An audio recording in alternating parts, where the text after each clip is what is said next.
Ano ba ang mga bagay na hindi kayang gawin ng Panginoon pero kayang-kaya nating gawin at basic lang sa atin? Malamang napapaisip po kayo ngayon kung ano ba yung mga bagay na hindi kaya ng Panginoon. Makapangyarihan ng Panginoon. Lahat kaya niya. Diyos siya. Lahat kaya niya. Makapangyarihan siya. Alam niya lahat. May mga bagay kasi na hindi talaga kaya ng Panginoon. Kahit anong gawin niya, wala siyang magagawa, hindi niya talaga kaya. Pero kung bago ka pa lang sa mga social media accounts natin, i-follow nyo na ako, lalong-lalo na sa YouTube.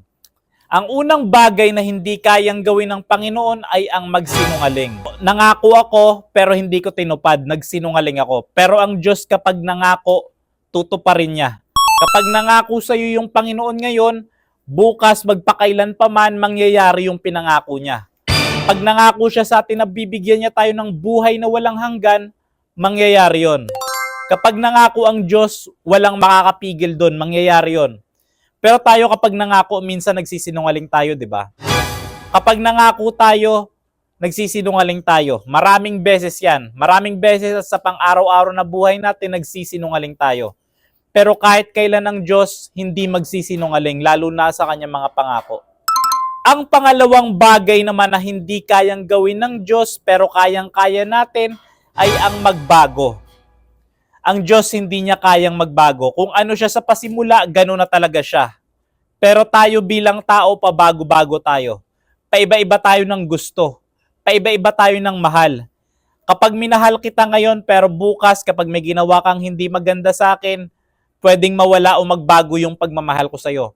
Pero kahit magkasala tayo sa Diyos, kahit gumawa tayo ng hindi maganda, mahal ka pa rin ng Diyos. Yung pagmamahal niya sa atin, hindi magbabago. Ganon katindi ang Diyos. Hindi niya kayang magbago kahit ang dami nating ginawang kawalang hiyaan, hindi magbabago ang pag-ibig sa atin ng Diyos. Tayo, pabago-bago tayo kahit sa pagkain, mga bagay na gusto natin, nagbabago tayo. Pero yung Diyos, sa pasimula pa lang, ganon na talaga siya, hindi talaga magbabago. At ang pangatlong bagay na hindi kayang gawin ng Diyos pero kayang-kaya nating gawin ay gumawa ng masama o kasalanan. Ang Diyos hindi niya tayo kayang gawan ng masama. Ang Diyos hindi niya tayo kayang tuksuin. Pero tayo araw-araw gumagawa tayo ng kasamaan sa kapwa natin. Gumagawa tayo ng kasamaan sa ibang tao. Gumagawa tayo ng pagkakamali. Gumagawa tayo ng mga bagay na hindi maganda. Pero yung Diyos kahit kailan hindi siya gagawa ng masama laban sa atin.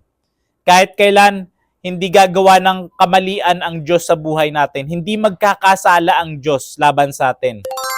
Ganon ang Panginoon.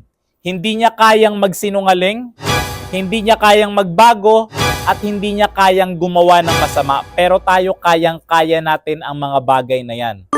Sana may natutunan po kayo. Subscribe niyo po ako para sa mas marami pang content na katulad nito.